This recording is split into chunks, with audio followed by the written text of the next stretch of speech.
Maman dit que nous avons besoin d'un héritier. Rendez-moi ma fille, a crié mon ex-mari. Non seulement moi, mais tous les autres clients du magasin se sont retournés pour le regarder. Penser qu'un homme adulte puisse crier maman comme ça. Quoi qu'il dise, je n'ai pas l'intention de laisser ma fille le rencontrer.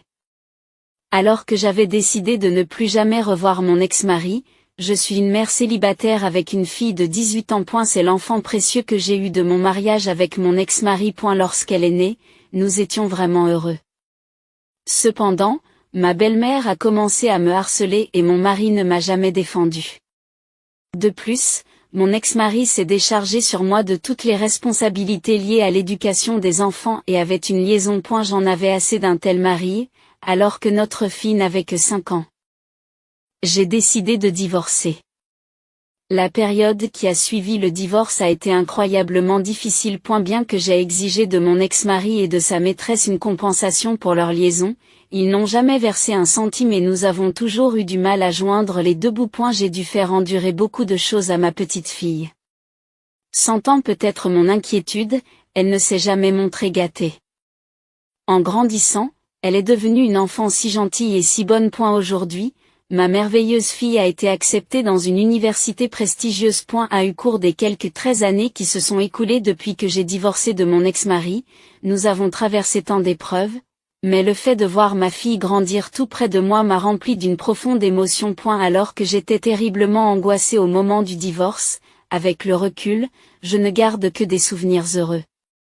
Ma fille et moi débordions d'amour l'une pour l'autre. Un jour, j'ai reçu un appel téléphonique de mon ex-mari. Bien que j'ai gardé ses coordonnées en cas d'urgence, il était resté totalement injoignable, ne répondant jamais à aucune communication concernant la compensation ou le paiement de la pension alimentaire. C'était la première fois qu'il appelait depuis notre divorce. Tout en me demandant ce qu'il pouvait bien vouloir après tout ce temps, j'ai répondu au téléphone.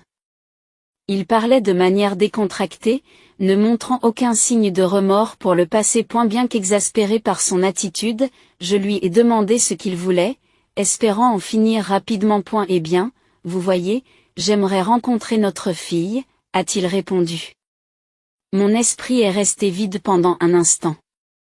Mais j'ai vite repris mes esprits et je lui ai dit, écoute, tu n'as pas payé un centime de pension alimentaire pendant 13 ans, et maintenant, c'est ça ? Tu es sérieux ? Il m'a répondu. Je suis désolé. Mais il y a quelque chose dont je dois vraiment lui parler. Bien qu'il se soit excusé en paroles, je n'ai pas senti de réel remords. Je lui ai dit fermement que je ne voulais pas qu'elle vous rencontre, mais il a continué à insister au téléphone. S'il vous plaît, je ne demande qu'une seule rencontre. Je suis son père, j'ai le droit de la voir, a-t-il plaidé. J'ai répondu, d'accord. Mais d'abord, je vous rencontrerai seul à seul. Ensuite, je déciderai s'il est opportun que vous la rencontriez. Il a accepté. Après notre divorce, mon ex-mari a épousé la femme avec laquelle il avait eu une liaison. Elle était beaucoup plus jeune que moi. Quelques jours plus tard, j'ai rencontré mon ex-mari. Et ne supportant pas qu'il fasse fi du passé, je suis allé droit au but de notre rencontre. Quelle est votre véritable intention après tout ce temps ? Vous avez du culot de vouloir rencontrer notre fille maintenant ? Alors que vous n'avez jamais versé un centime de compensation ou de pension alimentaire. 2 ans après notre divorce, un fils est né de mon ex-mari et de sa nouvelle femme. Je l'ai appris par mon ancienne belle-mère de l'époque. Contrairement à vous, c'est une excellente épouse, m'avait-elle dit. Elle est tout à fait différente d'une femme inutile comme toi qui ne pouvait mettre au monde qu'une fille. C'était exactement ce que j'attendais d'une belle-mère qui avait été méchante avec moi depuis le début de mon mariage. J'en ai entendu parler lorsque ta mère m'a contacté délibérément à l'époque. Un garçon, n'est-ce pas ? Dis-je. Mon ex-mari m'a répondu d'un air déçu. Ah, c'est donc ta mère qui te l'a dit. Mais en fait, cet enfant n'était pas le mien. Et elle s'avère qu'elle voyait quelqu'un d'autre que moi. L'enfant a fini par être celui d'un autre homme, a-t-il poursuivi. Ah, c'est vrai ? Cela a dû être décevant, ai-je dit. J'ai failli dire que j'étais d'accord. Mais j'ai préféré dire nonchalamment, mais ta mère doit quand même être contente, puisque c'est un garçon, ce à quoi il a répondu faiblement, non. Sa mère est furieuse, en fait. Ayant tant souffert de mon ancienne belle-mère et de mon ex-mari, j'ai failli me mettre à pleurer tant les souvenirs me revenaient en mémoire. Mon ancienne belle-mère adorait tourmenter sa belle-fille, et mon ex-mari n'a jamais essayé de l'en empêcher.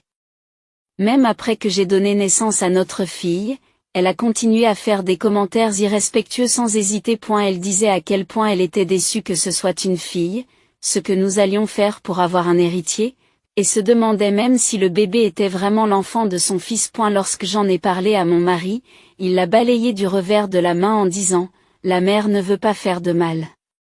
Ce n'est qu'une plaisanterie de famille, apprenez à en rire. » Même lorsque sa liaison a été découverte, il n'a montré aucun remords. Alors vous l'avez découvert, hein? En fait, j'ai quelqu'un que j'aime bien, elle est beaucoup plus jeune et meilleure que toi. D'ailleurs, ma mère m'a dit de divorcer de ma femme qui ne peut porter que des filles et de me remarier avec une femme plus jeune, avait-il dit d'un ton détaché. Parler à mon ex-mari après tant d'années m'a rappelé tous ses souvenirs. Cela n'a fait que renforcer ma détermination à ne pas le laisser rencontrer notre fille. Pourtant, il a persisté en disant, tu vois, comme l'enfant de ma partenaire n'était pas le mien non plus, j'ai besoin d'un héritier. C'est pourquoi je veux rencontrer notre fille. Il ne semblait pas avoir compris la leçon. J'ai senti ma colère monter. Vous plaisantez. Après avoir fait ce qui te plaisait, tu veux maintenant faire de notre fille ton héritière. La colère que j'éprouvais à l'égard de mon ex-mari me fit hausser le ton sans le vouloir. Et si tu as tant besoin d'un héritier? Pourquoi ne trouves-tu pas une autre femme et ne fais-tu pas un enfant avec elle? Mon ex-mari a alors marmonné, je suis tombé malade il y a quelques années. Je ne peux plus avoir d'enfant. C'est pourquoi j'ai besoin de notre fille. Je m'en fiche.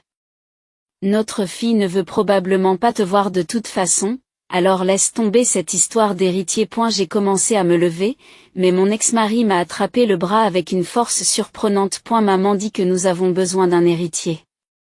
Rendez-moi ma fille. Son emportement a fait se retourner non seulement moi, mais aussi tous les autres clients du magasin. Un adulte qui crie maman comme ça. Mon ex-mari, semblant reprendre ses esprits, a dit fermement, demandez à notre fille ce qu'elle en pense. Si elle est d'accord, vous la laisserez écrire avant de quitter le magasin. Quoi qu'on en dise. Je n'ai pas l'intention de le laisser rencontrer notre fille. Je pensais ne jamais revoir mon ex-mari. Lorsque je suis rentrée à la maison et que j'ai mentionné avec désinvolture ce qui s'était passé à ma fille, elle m'a donné une réponse inattendue. Oh, ça ne me dérangerait pas de rencontrer papa. Quoi? C'est une blague? Lorsque je me suis empressée de lui demander confirmation, elle a souri et m'a dit, non, je suis sérieuse. Si je rencontre papa, cela veut dire que grand-mère sera là aussi, n'est-ce pas? Cela me donne encore plus envie de les rencontrer. Malgré mes tentatives pour la convaincre du contraire, les sentiments de ma fille n'ont pas changé. Une semaine plus tard, j'ai emmené ma fille, à Contreségur, visiter la maison de mes anciens beaux-parents pour la première fois depuis 13 ans. Si l'extérieur n'avait pas changé, l'intérieur était très délabré. Dès qu'elle m'a vu, mon ancienne belle-mère a craché. Pourquoi fallait-il que tu viennes aussi? Ma petite fille aurait pu se débrouiller seule. Contenant ma colère, j'ai répondu calmement, je suis ici en tant que tuteur de ma fille. Une fois à l'intérieur, mon ancienne belle-mère s'est immédiatement tournée vers ma fille avec un sourire anormalement doux, en disant, cela fait si longtemps. J'ai entendu dire que tu avais été acceptée dans une grande université. Ma fille a répondu joyeusement à une telle belle-mère, oui, j'ai l'intention d'étudier le droit pour devenir avocate. Apparemment encouragée par la politesse de ma fille, mon ancienne belle-mère a dit, mon Dieu, une avocate. C'est exactement ce que j'attendais de quelqu'un de notre lignée. Je savais que tu avais du talent, mais tu es vraiment quelqu'un de spécial. Dit, ne veux-tu pas venir vivre avec nous et devenir notre héritier? À ce moment-là, je n'ai pas pu me contenir plus longtemps et j'ai éclaté, ne sois pas ridicule. Qu'est-ce que tu dis après tout ce temps? Attends, maman. Laisse-moi m'en occuper. M'arrêta ma fille. Prenant une profonde inspiration, ma fille a commencé à parler d'un ton calme. Je ne sais pas ce que tu crois, mais je ne suis pas venue ici aujourd'hui pour devenir l'héritière de qui que ce soit. Les yeux de mon ancienne belle-mère s'écarquillèrent comme pour dire, « Qu'est-ce que tu veux dire ?» Mon ex-mari avait lui aussi l'air sincèrement surpris. Pourquoi retournerais-je vers des gens qui ont fait tant souffrir ma mère? Je suis venue ici aujourd'hui pour demander le paiement de 13 ans de pension alimentaire impayée et une compensation pour la liaison, déclare ma fille. 13 ans, s'exclama mon ex-mari, calculant sans doute l'énorme somme dans sa tête. Ma belle-mère a eu l'air surprise un instant, mais s'est vite ressaisie et a dit avec défi, « Qu'est-ce que tu racontes? Nous ne payons rien de tel. » Mais ma fille a continué, « Tu es sûre de ça? Si vous avez l'intention de ne pas payer, je demanderai une recommandation au tribunal des affaires familiales. Si vous refusez toujours de payer, nous saisirons vos économies et votre salaire. N'hésitez pas à choisir cette voie si vous préférez. Je ne peux m'empêcher d'admirer ma propre fille. Elle avait pris le contrôle de la situation, laissant mon ex-belle-mère et mon ex-mari sans voix. Debout devant eux, ma fille a souri gentiment et a ajouté, « Vous vous souvenez de ce que j'ai dit? Je veux devenir avocate. » Ce coup de grâce de ma fille a laissé mon ex-belle-mère et mon ex-mari complètement dégonflés, comme des coquilles vides. Maman, rentrons à la maison. Nous en avons fini ici, sourit ma fille comme si rien ne s'était passé. En la regardant, je me suis dit que même moi, en tant que mère, je n'aurais pas pu mieux gérer la situation. Mes cris n'auraient jamais eu l'impact que les mots de ma fille ont eu sur ces deux personnes. Comme ma fille l'avait dit. Nous avons ensuite engagé un avocat et exigé le versement d'une pension alimentaire et d'une indemnité. Mon ex-belle-mère et mon ex-mari ont transféré le montant total en une seule fois. À en juger par leur comportement, ils ne semblaient pas disposer d'une grande flexibilité financière. Je suis sûre qu'ils ont dû contracter des emprunts pour effectuer le paiement, ce qui signifie qu'ils devront probablement travailler jusqu'à l'os à l'avenir. Je crois que c'est le fait que ma fille ait parlé du tribunal des affaires familiales et de la saisie des salaires qui les a convaincus d'abandonner et de payer. Merci, c'est grâce à vous. Je suis vraiment désolée pour toutes les épreuves que je t'ai fait subir.